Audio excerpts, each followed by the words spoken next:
With so many game releases every year, we all sometimes struggle to commit and stick with a game, which often leads to giving up and moving to the next one. And it's okay not finishing a game if you think there's nothing more for you there, or if you don't like it. However, it's very common that it still happens when you enjoy a game. In this video, we'll go through some tips on how to engage with games more effectively, which will help prevent giving up and finish them. After all, the developers always put in a lot of hard work, and with the majority of the games having a climax, it's almost sure that giving up means we're not experiencing the best parts of it, including the story ending. Now, does that mean that stories always have a great end, or that the game always gets better later on? No. But playing with a mindset to finish them prevents not only quitting easily, but also being a ghost player that tries different games every day and can't even remember what you played a month ago. Yes, I'm one of them. Well, not exactly, but I find it very hard to avoid starting a new game before I finish another. And that leaves me with 9 games as we speak that I was more than halfway through the story and I have parked. But it was 17 about 5 months ago. So apart from the obvious, play one game at a time and don't buy any more games before you finish what you've got, that never really worked for me, let me tell you what I've done, and I saw a huge improvement on finishing games. If you're a person that loses interest very easily or is struggling to find time for long-hour gaming sessions, try playing small games.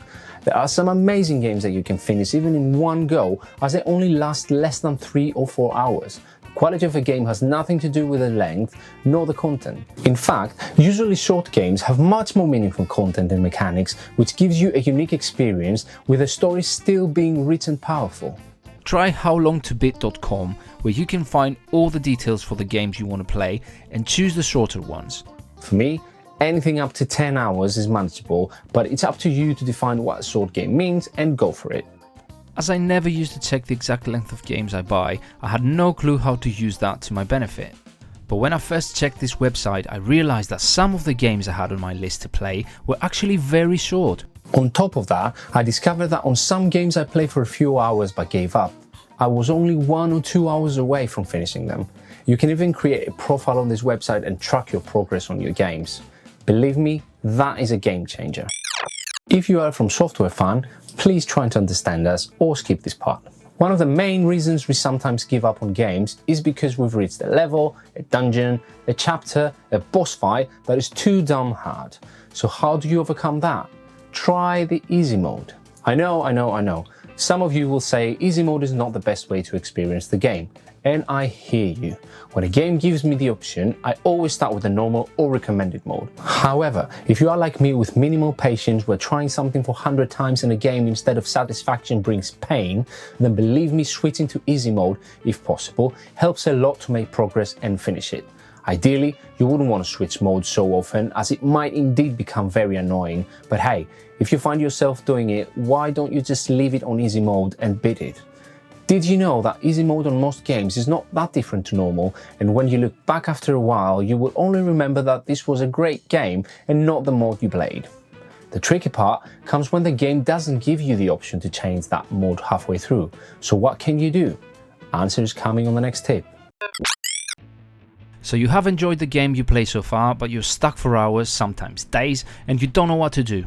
The answer to that is watch YouTube walkthroughs or search for tips on the internet. Yes, you heard me. It's not cheating, it's not damaging the experience, and we're in 2022 where thousands of people face the same issues with you on that game, hence why they've posted those videos.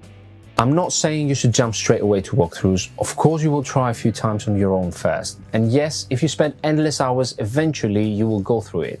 But if you're watching this video, it means that you're probably struggling on finishing games. So this is a good way to deal with tough parts on games that put you off. The only thing you need to be careful of is to search for videos or answers about that specific part of the game you're stuck in, and not a whole start to finish walkthrough, which might spoil what happens next.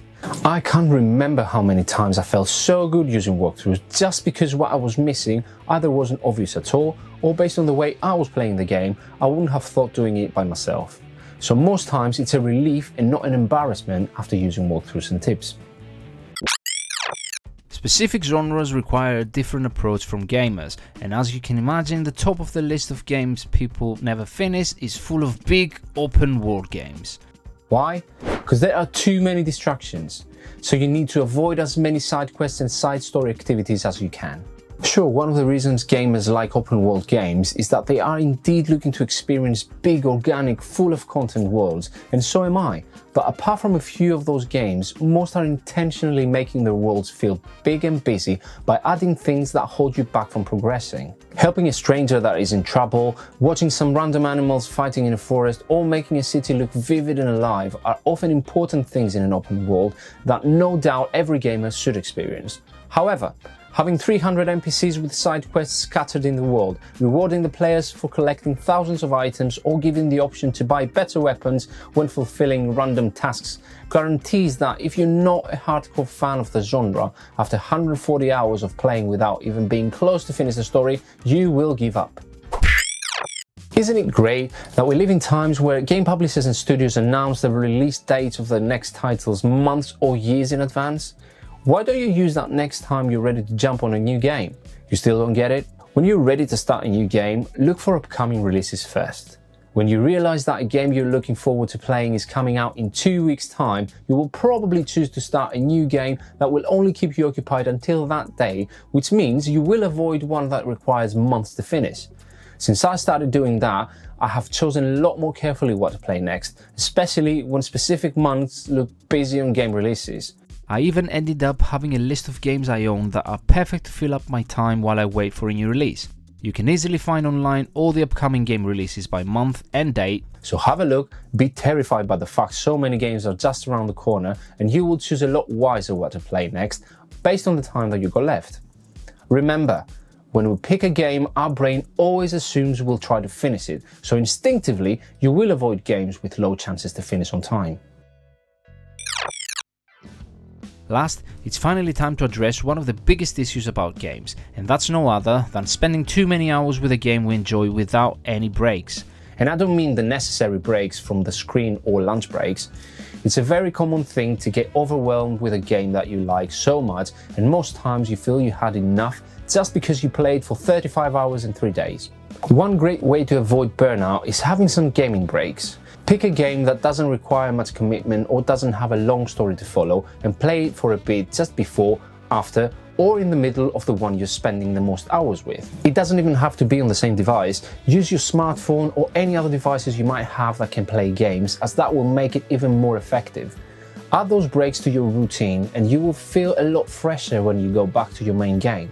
Puzzle, racing and fighting games are some of the many choices out there that will keep you away from getting sick of your game while increasing the chances of you finishing it rather than quitting because you feel trapped. You cannot imagine how many great games you will discover if you're looking for something silly or just different to play in your spare time. But be careful, the breaks need to be short and strategic. You don't want to end up having long breaks from games for days, weeks or months, as most times this is another reason we can't finish them when it's hard to remember what was going on with the story, the mechanics and controls, making it almost impossible to pick them up again. I hope some of those tips were useful and help you choose the right games from now on or deal with your list of unfinished ones. Don't forget to subscribe to the channel and let us know in the comments below any other tips you may have on finishing games. I'll see you on the next one. Thank you for watching.